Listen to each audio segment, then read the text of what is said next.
တော့ဆုပ်ဆုပ် I got supplies.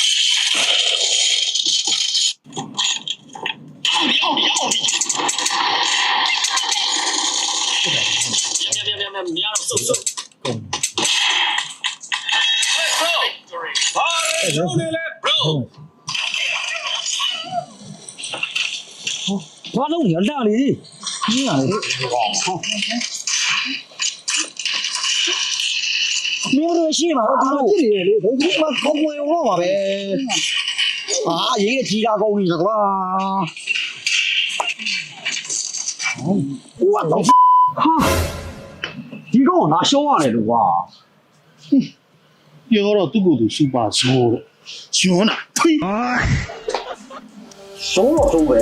စူပါဆိုးကံမိန်းမှာစုငွေ350ကျပ်တိတိကိုပေးရသွားမယ်ဆိုတာသိပြီးပြီလား grand prize က9သိန်းစု6စုအပတ်စဉ်3သိန်းစုအယောက်20တိတိကိုပေးရတော့မှာပဲဖြစ်ပါတယ်ကမ်ပိန်းကာလကတော့အောက်တိုဘာ10ရက်ကနေပြီးတော့အောက်တိုဘာ29ရက်ကြီးကျင်းပသွားမှာပဲဖြစ်ပါတယ် ဒါကြောင့်မို့စူပါဆိုးနဲ့ကမ်ပိန်းမှာပါဝင်ပြီးစုငွေချက်များတော့ရယူအသိပြင်ထားတယ်